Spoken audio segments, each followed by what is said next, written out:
오늘 전 민수기 6장 22절로 27절을 본문으로 하여서 택하신 자녀에게 복 주시는 하나님이 어떤 제목으로 함께 말씀의 은혜를 나누기 원합니다. 제목을 한번 따라해 주시기 바랍니다. 택하신 자녀에게 복 주시는 하나님. 택하신 자녀에게 복 주시는 하나님. 우리가 믿고 섬기는 하나님은 참으로 좋으신 하나님이십니다. 하나님께서는 그의 사랑하는 자녀들이 하나님의 은혜 가운데 영혼이 잘된 같이 범사가 잘되며 강건하게 되고 생명을 얻되 풍성히 얻는 복을 받기를 원하고 계십니다. 오늘의 말씀은 하나님의 자녀들에게 하나님께서 약속하신 축복의 말씀입니다. 하나님은 무엇보다도 우리 모두를 복 주시고 지켜주신다고 약속을 하셨습니다. 민수기 6장 24절은 이와 같이 말씀합니다. 여호와 야훼는 내게 복을 주시고 너를 지키시기를 원하며. 하나님은 우리를 복받은 존재로 창조하셨습니다. 하나님께서 아브라함을 부르셨는데 자녀가 없던 아브라함을 하나님께서 택하셔서 큰 민족을 이루게 하시고 그 이름이 창대하게 되며 너는 복이 될 것이라고 말씀하셨습니다. 그 말씀대로 되었습니다. 창세기 12장 2절입니다. 내가 너로 큰 민족을 이루고 내게 복을 주어 내 이름을 창대하게 하리니 너는 복이 될지라. 이 말씀은 우리 모두에게 주신 말씀입니다. 너는 복이 될지라. 하나님은 무에서 유를 창조하시고 없는 것을 있는 것으로 부르시는 놀라우신 은혜 하나님, 축복의 하나님, 기적의 하나님이신 것입니다. 성경 로마서 4장 17절을 말씀합니다. 기록된 바 내가 너를 많은 민족의 조상으로 세웠다 하신과 같으니 그가 믿음 바 하나님은 죽은 자를 살리시며 없는 것을 있는 것으로 부르시는 이시니라. 하나님께 택함 받은 아브라함은 하나님께 복을 받아 믿음의 조상이 되었고, 아브라함이란 그 이름 자체가 하나님의 은혜 가운데 창대하게 되는 복을 받은 이름이 되어서 자손 만대에 하나님의 큰 복이 임하게 되는 것입니다. 예수를 믿는 순간 우리 모두에게 아브라함의 복이 이미 임했습니다. 갈라디아서 3장 14절은 설명합니다. 이는 그리스도 예수 안에서 아브라함의 복이 이방인에게 미치게 하고 또 우리로 하여금 믿음으로 말미암아 성령의 약속을 받게 하려 함이라. 아브라함의 복은 우리의 존재 자체가 복받은 존재로 새롭게 변화되는 복입니다. 예수를 믿는 그 자체가 바로 우리가 복받은 존재가 됐다고 하는 것을 증명하는 것입니다. 예수를 믿는 그 순간 우리는 복받은 존재가 되어서 매일매일 매 순간 복받은 하나님의 자녀로 살아가게 되는 것입니다. 우리가 이 복을 늘 주님 앞에서 받아 누리며 하나님의 영광을 살아가기 위해서는 우리 하나님을 기쁘시게 하는 믿음의 사람이 되어야 합니다. 말씀의 사람이 되어야 합니다. 성령의 사람이 되어야 합니다. 기도의 사람이 되어야 합니다. 긍정적인 사람이 되어야 하는 것입니다. 하나님께 복을 받기 위해서는 여러분 삶 속에는 어떠한 부정적인 생각이나 모습도 다 버려야 합니다. 항상 비판적이고 매사가 부정적이고 불평 원망하는 사람들은 하나님의 주신 모든 복을 다 차단해버리고 어떤 복도 받을 수 없다는 것을 우리는 기억해야 할 것입니다. 성경은 단 한 번도 부정적인 사람, 불평하는 사람들에게 복을 주신 적이 없습니다. 하나님의 복을 받기 위해서는 우리를 부정적인 생각으로 이끌어가는 모든 염려, 건지, 걱정을 내던져버려야 되는 것입니다. 주님 안에서 절대 긍정, 절대 감사의 모습으로 나갈 때 하나님께서 복에 복을 더하여 주시는 것입니다. 우리에게 복을 넘치게 부어주시고 모든 환난에서 벗어나게 만들어 주시는 것입니다. 시편 121편 7절 8절은 말씀합니다. 여호와 야훼께서 너를 지켜 모든 환난을 면하게 하시며 또 내 영혼을 지키시리로다. 야훼께서 너의 출입을 지금부터 영원까지 지키시리로다. 지금부터 영원까지 지키시리로다.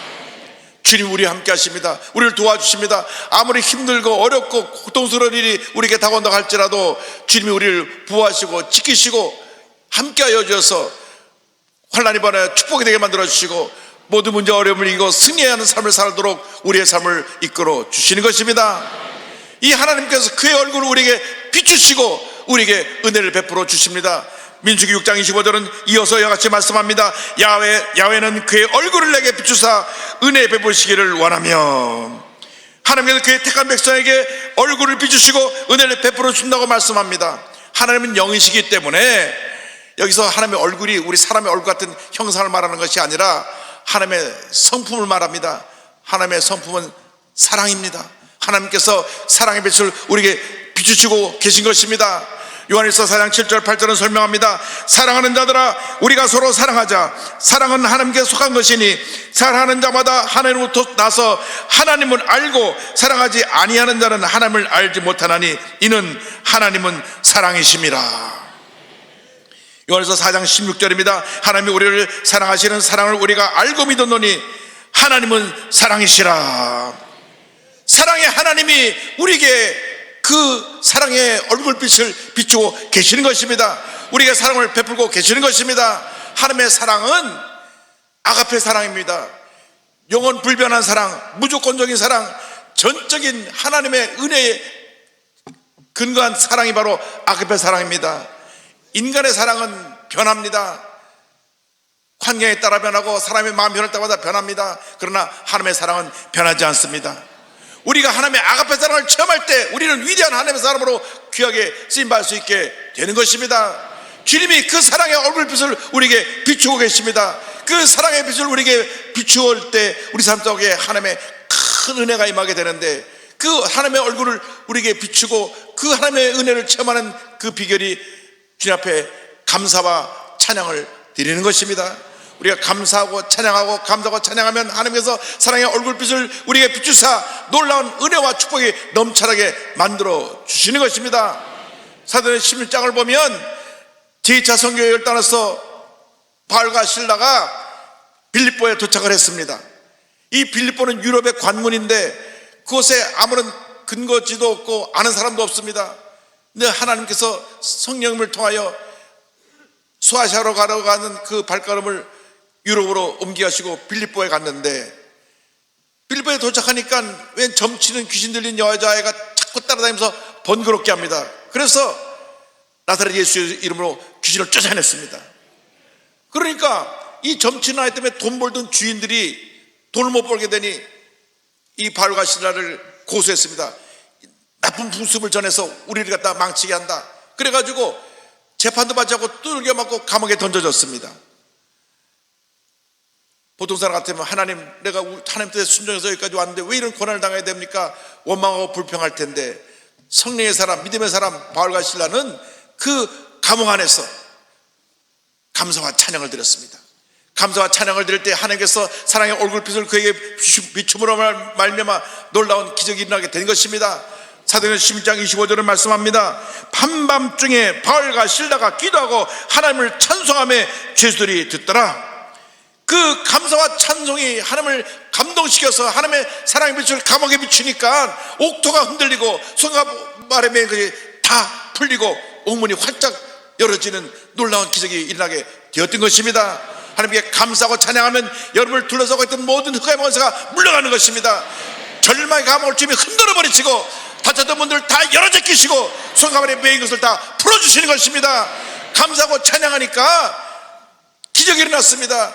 그곳에 교회를 세우러 갔는데 그들을 지키던 간수가 그것을 보고 놀래가지고 죄수가 도망간 줄 알고 자살을 하려고 했습니다.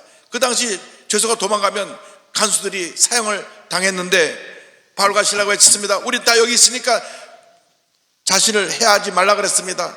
그때 간수가 등불을 들고 뛰어 들어와서 무릎을 꿇고 선생들아, 우리가 어째야 구원을 받을 수 있겠냐고 말했습니다. 그래서 주 예수를 믿으라, 그리하면 너와 내 집이 구원을 받으리라. 그날로 이 교도소 간수와 온 가족이 다 예수를 믿고 침례를 받았습니다. 교회가 세워지게 되었고 놀라운 부흥의 역사가 일어나게 된 것입니다. 감사와 찬양을 우리 삶 가운데 기적을 가져옵니다. 하나님의 은혜를 가져옵니다. 힘들어도 어려워도 답답해도 괴로워도 감사하고 또 감사하고 또 감사하고 또 감사하는 여러분 되기를 바랍니다. 어떤 일이 있어도 여러분 원망과 불평은 하나님이 기뻐하지 않습니다. 지금 우리가 너무나 경제적으로 어렵습니다. 영세 수상들이 다 하루하루 살기 힘들고 아우성입니다. 문 닫은 가게들이 얼마나 많은지 모릅니다. 그 사람들이 북적거리던 명동에도 문 닫은 가게들이 한두 곳이 아닙니다. 그러나 이렇든 절망적인 상황에 우리는 감사해야 됩니다. 감사하고 또 감사해야 됩니다. 하나님께서 이 모든 것이 합력한 선을 이루게 만들어주셔서 우리 모두가 기도하고 한마음 되어서 국민 대통합을 이루면 모든 어려움을 이겨내고 우리 대한민국이 다시 세워지게 되고 하나님의 놀라운 은혜와 축복이 우리 모두에게 임하게 될 것입니다. 우리가 그 힘들고 어려운 고비를 다 이미 이겨냈습니다. 6.25 전쟁에 잿더미가 됐을 때에 국민소득이 1년에 60불이 안 됐을 때에 우리가 기도하고 믿음으로 이겨냈습니다. 그래서 70년대 80년대 경제 대붕을 이루고 지금 36,000불의 전 세계 10대 경제대국이 된 것입니다. 이 잠깐 환란의 시기가 지나고 나면 다시 우리가 변화되고 새로워져서 위대한 대한민국을 건설하게 될 것입니다. 그러므로 우리는 이 하나님의 은혜에 대해서 감사해야 되는 것입니다. 감사하고 찬양하고 감사하고 찬양하면 하나님의 은혜가 임합니다. 하나님의 축복이 임합니다. 하나님의 사랑이 우리에게 차고 넘쳐나게 되는 것입니다. 우리는 하나님께 사랑받을 만한 아무런 자격이 없는데 하나님 일방적으로 너는 내 것이라 책하여 지명하여 불러서 하나님의 자녀가 된 것입니다. 그러므로 우리는 한평생 살아가는 동안 이 하나님의 은혜에 대해서 감사하고 또 감사하고 또 감사해야 됩니다. 나이나 된 것이 전적으로 주님의 은혜인 것입니다. 사도 바울이 고백합니다. 고린도전서 15장 10절입니다.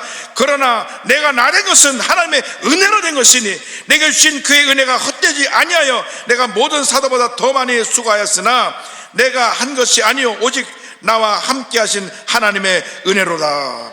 할렐루야. 모든 것이 하나님의 은혜인 것입니다. 여러분 이곳에 와서 지금 예배를 드리고 있는 이 자체가 하나님의 은혜입니다. 축복입니다. 기적입니다. 북녘 땅에는 2,500만 우리 동포는 하나님이 누구신지 우리의 구세주 예수님이 누구신지도 모르고 절망과 고난 가운데 고통 가운데 살고 있습니다. 이렇게 주일날 예배를 드릴 수도 없고 몰래 예배를 드려가는 붙잡아서 감옥에 들어가게 됩니다. 그들은 긴 고난의 밤을 지나가고 있는 것입니다. 주여 북한에도 주의 복음의 빛이 비추어져서 주님이여 모든 교회들이 다시 세워지게 하여 주시고 수천 수만의 사람들이 주 앞에 나와 예수 믿고 북한이 변화되게 하여 주옵소서. 우리는 기도해야 될 것입니다. 여러분 우리가 누리는 이 놀라운 축복에 대해서 감사해야 됩니다. 감사를 하고 또 해도 부족할 터인데 우리들이 등사수고 배부르니까 풍요로워져서 감사가 사라졌습니다. 불평이 앞섭니다. 그리고 왜 그렇게 남을 비난하는지 서로 물고 뜯는 일에 정말 부끄러운 모습을 우리가 얼굴을 들 수가 없습니다. 정치권이 회개하고 변화되어야 됩니다. 이를 위해서 우리 한국교회가 먼저 회개하고 변화되어야 됩니다. 주여 우리가 먼저 하나 되게 하여 주옵소서. 1천의 매만 성도가 하나 되어서 간절히 눈물의 기도를 드리며 국민 대통합을 이룰 때 우리 대한민국이 다시 거듭나서 위대한 대한민국으로 세워질 것을 믿습니다. 하나님께서 나가서는 우리에게 얼굴을 향하시고 평강을 주신다고 말씀하셨습니다. 민수기 6장 26절입니다. 여호와는 그 얼굴을 내게로 향하여 드사 평강 주시기를 원하노라 할지니라 하라. 하나님 우리에게 사랑의 빛을 비출 뿐 아니라 하나님께서는 그 얼굴을 우리에게 향하셔서 평강의 복을 주시는 것입니다. 그 얼굴을 우리를 향해 드신다고 하는 그 말씀은 우리를 향한 하나님의 깊은 관심을 말씀합니다. 하나님이 우리를 향해 얼굴을 돌리시고 우리를 쳐다보는 것 그 자체가 그것이 이 세상 그 무엇과도 바꿀 수 없는 큰 축복이고 은혜인 것입니다. 사람들은 세상의 권력자에게 줄을 서서 어떻게 하면 그 눈에 띄어서 좀 추세해볼까 합니다. 재력가를 따라갑니다. 여러분 사람들에게 잘 보려고 하지 말고 하나님께 잘 보이는 여러분 되기를 바랍니다. 하나님이 잘 보시면 만사가 형통하게 되는 것입니다. 하나님이 우리를 바라보시고 우리의 관심을 가지시면 모든 문제가 단번에 해결되는 것입니다. 여러분 여러분의 현재 당한 이 문제를 누가 해결할 수가 있겠습니까?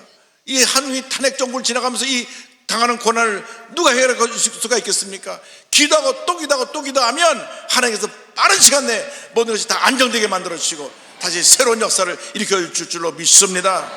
우리가 부르짖을 때 하나님께서 우리의 기도를 들으시고 응답하십니다. 시편 20편 24절입니다.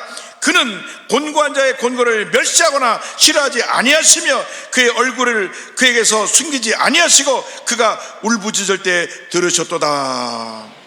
전적으로 하나님만 믿고 나갈 때 하나님께서 고개를 돌려 우리를 바라보시고 우리의 마음속에 평안함을 주시고 놀라운 기적을 베풀어 주시는 것입니다. 그 누구도 그 무엇으로도 해결할 수 없는 문제를 우리 하나님이 해결해 주시는 것입니다. 하나님은 모든 문제 해결자가 계십니다.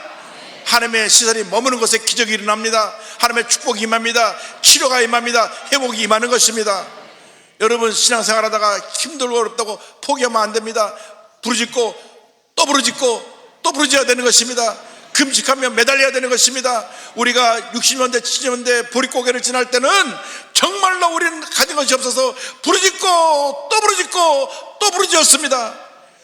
기도에 오살리에 올라가서 밤새 목이 터져라 부르짖었습니다. 우리를 불쌍히 여겨 주옵소서, 우리를 살려 주옵소서 기도하고 또 기도했습니다.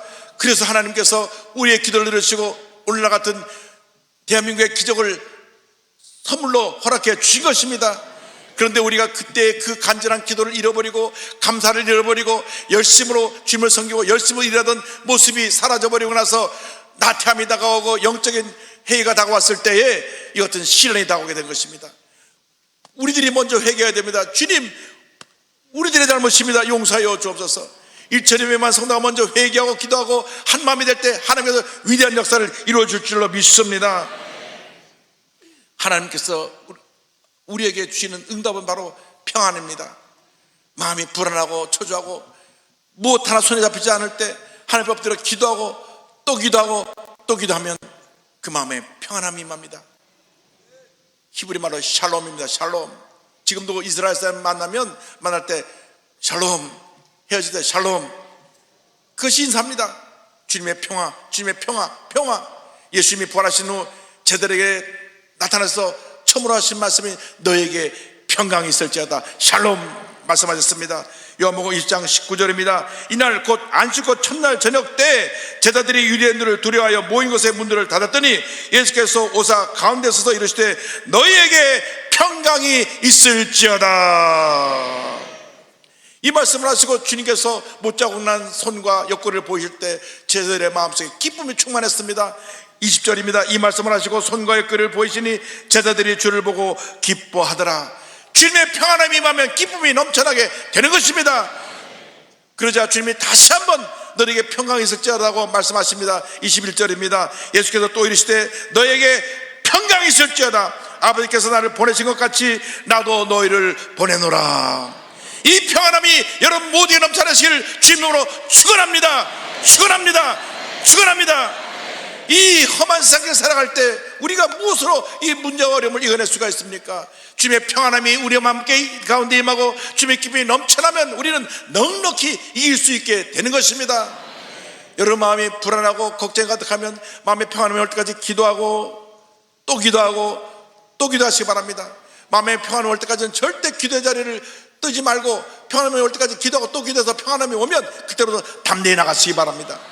하나님께서 우리를 바라보고 계시고 눈동자같이 우리를 지키고 계시기 때문에 하나님 앞에 엎드려 기도하고 또 기도하면 얼굴을 우리에게 향하사 우리에게 평안함을 넘치게 부어주시는 것입니다.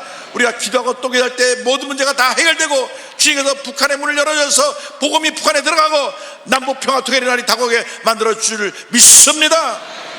여러분 모두가 기도의 사람이 되길 바랍니다. 믿음의 사람이 되길 바랍니다. 절대 긍정의 사람들이 되길 바랍니다. 그래서 주님의 기적을 날마다 체험하며 살아갈 때 하나님께서 우리가 감당할 수 없을 정도로 넘치는 복을 부어주시고 또 부어주시고 또 부어줄 것입니다. 여러분 하나님의 큰 축복을 받아들이며 하나님의 영혼에 살아가는 주님의 귀한 꾼이 다 되시기를 주님의 이름으로 축원합니다. 미국의 타일러 도우티라고 하는 소년이 암에 걸려서 죽어갈 때 하나님께 편지를 썼습니다. 10년밖에 못 살고 세상을 떠났지만 그 편지가 수많은 사람들을 감동시켰고 그것이 영화로도 만들어져서 레터스 투 가지라고 하는 영화가 만들어지기도 했습니다.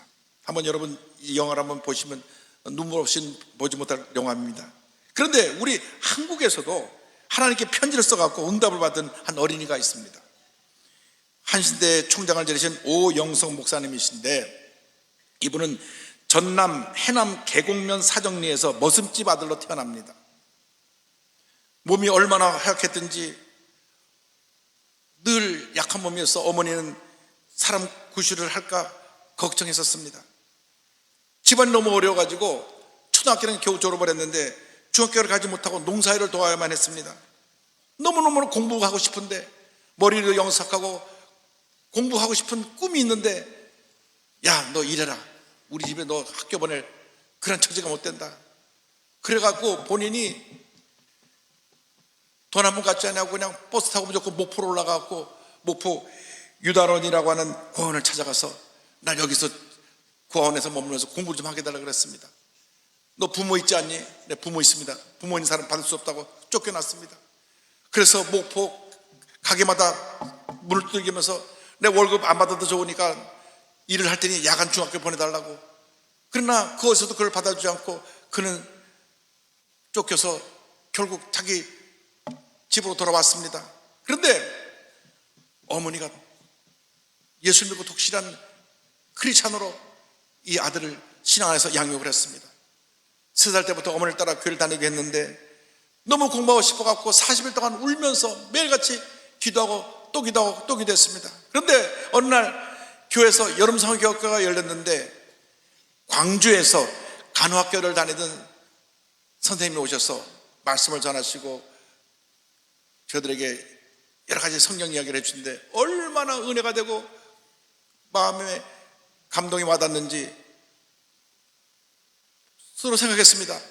선생님 같은 여성도 공부만 하면 이렇게 큰 일을 하는데 왜 나는 배우지 못하고 여기서 허송세월을 하고 있나. 그때 얘기를 이렇게 말했습니다. 당시 교회 종지기로 아침 저녁 종을 쳤습니다. 하루는 종이 비틀어져 위로 올라가 바로잡고 내려오는데 갑자기 눈물이 터져서 앞이 보이지 않더군요. 한참을 종각에서 울다가 땅에서 내려와서 종을 쳤던 기억이 있습니다. 기도도 엄청 했지요. 지게를 짊어지고 낮에는 산과들에서 일하면서 하나님께 공부할 수 있는 길을 열어주시라고 기도하고, 저녁에도 잠이 깊이 들면 하나님 부르는 것을 듣지 못할까 봐 자다가 깨다가 하면서 기도를 했습니다. 공부하고 싶어서 공부하게 해달라고 기도하고 또 기도하고 또 기도했는데 길이 열리지 않았습니다. 그래서 하나님께 간절히 기도하다가 하나님께 편지를 썼습니다. 하나님, 저는 공부하고 싶습니다. 길을 열어주세요. 남의 집 머슴살이를 해도 좋고 굶어도 좋으니 공부만 할 수 있게 도와주세요 하고 우편 봉투 표지에다가 하나님 전상서 해가지고 접어갖고 우체통에 집어넣습니다. 그 우체국 직원이 모든 받은 편지를 갖다가 개봉해서 발송할 곳에다 이렇게 분류를 하는데 보니까 하나님 전상서라는 게 또 들어왔어요. 그래서 이걸 어찌할까 하다가 당시 그 자기의 상사가 되는 우체국장에게 가서, 국장님, 이런 편지가 왔는데 어떻게 할까요? 근데 이분이 믿음 좋은 크리스찬이었습니다. 해남목교회 성도였는데 그 편지를 담임 목사인 이준묵 목사님께 가져갔습니다. 이런 눈물의 편지가 왔습니다. 그래서 그 편지를 이준묵 목사님 모시고 감동을 해서 그 소년을 내가 데려다 공부시켜야 되겠다. 그래갖고 그 시골에서, 물론 같은 해남이지만 해남군 해남읍에 있는 등대원으로 이 아이를 옮겨오게 해서 여기서 공부하면서 중학교 해남고등학교까지 졸업을 한 후에 한신대학교에 가서 수석으로 입학을 하고 대학원을 마친 후에 스위스 바젤대학교에 가서 공부해서 박사까지 되었습니다. 할렐루야. 그는 기도를 이룬 놀라운 기적에서 이렇게 간증합니다. 저는 살아계신 하나님께서 어린 저의 기도를 듣고 제 편지에 어떤 방식으로든 대답하리라는 믿음이 있었습니다. 하나님은 성경에서 구하라, 그러면 너에게 주실 것이라고 했습니다. 그때나 지금이나 하나님의 간절히 기도하면 이루어진다는 믿음이 있습니다. 할렐루야. 지난 2023년이 그 등대원, 등대원도 고아원인데요, 등대원 출신 70주년 기념예배에 가서 설교를 했습니다. 약 1000명이 넘는 고아들을 길러낸 이 등대원에 가서 목사님이 설교를 하셨는데 본인이 그렇게 힘들고 어려울 때 하나님 전서서 편지 써가지고 이곳에 와서 공부를 해서 내가 박사까지 되고 대학교 총장까지 했다고 해서 간증을 했습니다. 하나님은 기도하는 믿음의 사람에게 복을 주십니다. 여러분 절대로 포기하면 안 됩니다. 기도하고 또 기도하고 또 기도하면 기적은 일어나는 것입니다. 응답은 다가오는 것입니다. 주님의 축복이 임하는 것입니다.